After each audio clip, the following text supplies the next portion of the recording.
Okay, welcome to Module 7C. This is the third and last video in Chapter 7. We're going to talk about estimating the population proportion, which we denote with this lowercase p, which is confusing because of the p-value, but lowercase p is population proportion. Remember that inferential stats is made up of two big branches: estimation, which is coming up with a good point estimate, your best guess for something, and confidence interval, which is an interval estimate, so a range of numbers that might correspond to the most plausible values for the parameter. And then there's hypothesis testing. And so for the past few videos, we've been talking a lot about hypothesis testing, but going forward, we're going to consider different types of data, different types of hypothesis tests you can do, but also consider point estimation and confidence intervals in the context of each of those types of data as well. So let's talk a little bit about inferential stats when we have these binomial type problems. So the sample proportion that we saw in the previous in 7a, just p hat x over n. We've seen this actually, going back to maybe chapter 2 or 3. That is an unbiased estimator, a point estimate of the population proportion, right? So what does that mean? It means that it's not necessarily, it's almost always going to be off because it's an estimator, not the truth. It's a point estimate, so it's going to be one number. Unbiased means that in some sense it's the average error is just as likely to be positive as negative. So it's sort of the expected error is zero. It's going to be off, but not in one direction, right? And so that's a good property, and we usually focus on unbiased point estimates. So that's sort of the point estimate. So that's the best estimate that you can get for a single point for the population parameter, based only on a data set of size n with x successes. All right. So that hopefully is somewhat intuitive. It's often useful in this binomial case to think of a success as being the number 1 and a failure as being the number 0. I did that some in the video 7a, but we use that trick often because then we can think about x as just like the sum of all the y observations from 1 up to n. So I should put some notation here, I going from 1 all the way up to n. Because all the failures are 0 and all the successes are 1, so it really just ends up being a count. And that also makes it apparent that in that context, x over n is just y bar. And so there's some nice connections here with things that we've seen back in chapter 4 on the mean and estimating the mean, because in some sense, p hat is a mean if you think about things in this 1-0 world. So the example that I worked through of the albino mice in that cross where it was a heterozygote cross, this is the probability distribution if we have a sample size of 1. This is the sampling distribution of that. So there's a 1/4 chance of having 1 success and a 75% chance or a 0.75 chance of having 0. Right, and so if you average those out, you get 0.25, which was the population proportion. So this is the sampling distribution, and you can see that even though the truth is at 0.25, you're always off if you just have a sample size of 1. Sorry about that; it's hard to read that. 0.25 is the truth. You're always off either 1 or 0, but the average is right where it's supposed to be, because 0.25 of 1 plus 0 times 0.75, that gives you an average of 0.25. So the sampling distribution is centered right where it's supposed to be. If we have a larger sample size, if we think about the sampling distribution of p hat, so I should have explained that a little more clearly, we're looking at the sampling distribution of p hat. Remember, the sampling distribution is if we repeated the sample many, many times with this sample size. And how do I calculate the heights of these bars? I use the binomial distribution formula that we saw in 7a. So if we have a sample size of 4, sometimes we can get 1/4, and that is the expected value, and it's the most probable value. Often we'll get 0. We could get a half or 0.75, or even all 4 of the offspring could be show albinism. And so then we get an estimate, a p hat of 1. That would happen occasionally. If you average all these up, once again, you actually get a 0.25. So the sampling distribution, one more time, is centered right where it's supposed to be. And that's always true in this case of the binomial distribution. Here's the sampling distribution when n equals 16. We see that it's still, noticeably skewed. But as we increase the sample size, it starts to look less skewed. This is pretty symmetric, and really much more like a normal distribution. Now it's a discrete distribution, there's only certain possible values that you can get when you have only 256 samples. So there are actually bars here for those different outcomes, but it's well approximated by a normal, as we'll see in Chapter 10. And here it is with sample size of 1,000. And here the skew seems to be almost entirely gone, and it looks very much like a bell-shaped curve. And all of this is just to motivate the fact that there's going to be a lot of similarities between the properties of confidence intervals for the proportion as there were for estimating a mean, as we saw in Chapter 4. The general formula, the general sort of recipe for producing a confidence interval that we're going to see again and again in this class is it's going to be some kind of point estimate of the best guess of the value for the parameter. And then there's going to be some number from a statistical distribution that encodes how far we have to go in order to be that confident. And so we've used 2 here for the 95% confidence intervals in Chapter 4. And then we're going to multiply that times the standard error of our estimate. And so there's some notion of like, what's the best guess, how many standard errors we have to go out in order to achieve a certain level of confidence. We're going to see that again and again. So it's useful to think about the general recipe for the confidence interval and just what's new in each chapter. So previously we were using just 2 in place of this number from a statistical distribution. We're going to be a little bit less sloppy going forward. So it turns out we're going to use what's called the z distribution. We're going to learn a lot more about this in Chapter 10. That's the standard normal distribution denoted by the variable named z. And the 5% tails for the standard normal is actually at 1.96, not 2. And the 1% tails at 2.58. So moving forward in class, when we ask you for a 95% confidence interval, if it's one of these that uses the z distribution, the normal distribution, to get its coefficients, we're going to use 1.96, not 2. We're going to use 2.58 for the 99% confidence interval. So this is the general approach for calculating the confidence interval for the population parameter based on p hat. But we haven't talked about the standard error of p hat. We've said that this is an unbiased estimator, but we haven't talked about the standard error yet. So ideally, once again, this is very similar to Chapter 4 material, we would use p hat plus or minus 1.96, it's for a 95% confidence interval, and the theoretical standard error for p hat. Theoretical standard error for y bar, you may remember from Chapter 4, was the population standard deviation divided by the square root of n.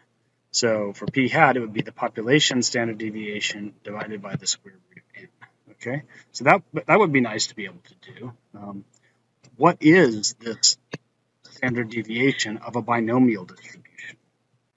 Well, we can actually think about the population variance of the proportion parameter. So there's the variance of a proportion.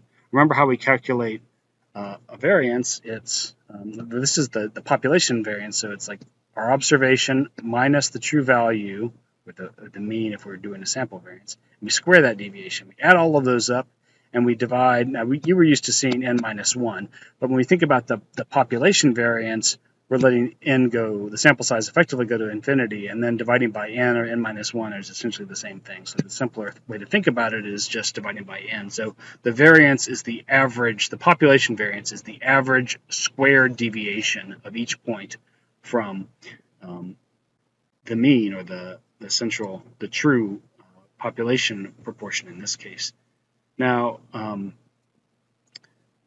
by definition of a probability, since there's only 2 outcomes for a binomial distribution, each of the y values could be 1 or they could be 0. If we think about the limit as the trials go to infinity, the relative frequencies of those is the probability of those. So we can just think about what is the probability that we get 1 on a trial. When we get 1 on a trial, y sub I is 1, we're larger than p. 1 minus p is our deviation, and we square that. When we get 0 on a trial, that should happen, that's the probability of failure. Then our yi value is 0. 0 minus p is off by p. We square that, so we don't need to worry about the negative sign because that'll go away when it squares things. So we can think about how this works. This probability of success is just p. This probability of failure is just 1 minus p. And these are the square deviations that we have. So we can simplify this a bit. Each of these terms has got a p, and they've each got a 1 minus p. So we can factor those out, right? And that's what's going on here. First we factor out the p, and we're left with all of this junk. Then we factor out the 1 minus p in addition to the p. So this squared becomes power of 1, and this 1 minus p just becomes a p here. And now we can simplify what's in the brackets. 1 minus p plus p, well, that's just 1. So multiplying by 1 does nothing, so we can skip it. And so there's the variance. It's a very nice, pleasing form for the variance, p times 1 minus p. The standard deviation, which is what we needed before, was the square root of the variance, so it's just the square root of p times 1 minus p. So we can actually use the rules that we've seen before to sort of work out what the standard deviation for a binomial distribution is, and it's the square root of the population proportion times 1 minus the population proportion. All right, we just proved that. And so in chapter 4, we learned that the standard error for the mean was standard deviation divided by the square root of n. It's the same deal here, but now we have a different formula for the standard deviation that we just derived, so just substituting in what we just derived for the numerator there, divided by the square root of n. We have square roots in the numerator and in the denominator, so we'd usually just put that under one big square root sign, so p times 1 minus p over the square root of n. So that's a formula you'll frequently see for the standard error of p hat if we knew what the true population parameter is. Once again, we're going to have to use a trick that we used in chapter 4. In chapter 4, we would have liked to use the standard error of the mean that was based on knowing the standard deviation. The best we can do in real data situation is estimate what the standard deviation. Remember that S is an estimator of sigma hat. The sample standard deviation is an estimate of the population standard deviation. So we just said, well, these should be pretty close, and we'll call that the standard error of y. We're going to use the same trick in chapter 7. Here's the theoretical standard error that we just derived. It should be pretty close if we substitute in p hats here, and that's our standard error of the p hat based on using the sample proportion as the estimate. Okay, so I just wanted to emphasize that what we're doing here is really, really similar to what we did in chapter 4. Okay, so what we just derived is the Wald recipe, named after Abraham Wald. So if you're doing a 1 minus alpha times 100% confidence for p. So for instance, if you were doing a 95% confidence, then the alpha value would be 0.05. And so the recipe is you start with the point estimate, you look up the z-statistic, which we're going to talk about how to do that in a general way in chapter 10, but for right now we only are going to use these two values, 1.96 and 2.58, that correspond to the 95% confidence interval gives you 1.96, and if you want a 99% confidence interval, you're using 2.58. Okay, so I know this seems like a little bit of magic now, but it'll make more sense after chapter 10. And then we multiply that times the standard error. Okay, so that's the Wald estimate. We're not going to use this in class. We're not going to use this in general. And the reason we're not going to use it is it works fine when you have a large n and you have p that's not too close to 0 or 1, sort of p right in the middle of the range. But with small numbers of expected failures or expected successes, this thing can fail catastrophically. So just imagine a situation where you do a very tiny sample size, 4, and you see 0 successes. Well, then your p hat is estimated to be 0. So your standard error formula from this Wald procedure is p hat times 1 minus p hat. That's 0 times 1. So that ends up being 0. So now you've got a standard error of 0. That means you have no standard error at all. You think that your estimate is perfect. So you'd say you're 99% confident that p equals 0, or you could even go up to 99.9%. It doesn't matter what sort of coefficient you throw in front of that standard error, it's still going to be 0. And we know that we shouldn't be that confident when we have such a tiny n. So the Wald method does work when you're in these conditions, but we're going to use a more generic approach that works all the time, and it works pretty well all the time, basically. And it's this Agresti-Cool method for calculating the confidence interval for p. Now, I know that's a bit frustrating. I just showed you what we're not going to use, but it turns out that this is going to be super similar to what the Wald method was. We're going to start with something called p prime. It's not p hat. We're going to multiply by the same z-scores, so 1.96 for a 95% confidence interval and 2.58 for a 99% confidence interval. And this looks a lot like what the Wald method was. It's p prime times 1 minus p prime all over n plus 4. So it's really, really similar. I'm sorry, I forgot a prime right here. That should be p prime there. So what is this p prime? Well, it's not the sample proportion, but it's really close. It's the numerator is x plus 2 and the denominator is n plus 4. Seems a little weird, I know. There's a full-scale derivation of this, of course, in the stats literature, but we're not going to go through that. The true method is actually slightly more complex than this, but this is pretty close to what it works out to in reasonable cases. The way I think about it is p prime is p hat, but it's bumped a little bit towards the middle range of 0.5. I think of it as a weighted average of p hat and the middle value 0.5, where the weights assigned to them are n, the sample size, and 4. So there's the definition of p prime. If we think of it as a weighted average, we're weighting p hat n times, and we're weighting 0.5 4 times. So the sum of the weights is n plus 4. There's your denominator. And n times p hat, well, that's just x, right? The definition of p hat is x over n. So n times p hat is x. And 2 times 1/2 is 2, and n over 4. So I think of it as like you're pretending that you have kind of 4 observations. We do this sometimes in stats. They're called pseudo counts, where we pretend that we did 4 trials and 2 of them were successes and 2 of them were failures. And that sort of bumps all of our estimates, bumps p prime closer to 0.5 than it would be. And so why do we do that? Well, it makes the standard error a little bit larger, and that hedges our bet some. So it turns out that this function, p times 1 minus p, it's shaped kind of like this. And the highest variance you have is when p is at 0.5. And so if you've got some, it goes down to 0 at 0 and 1. If you've got some really small value here of p hat, this p prime is just going to be bumped a little bit in that direction, which is going to increase your standard error.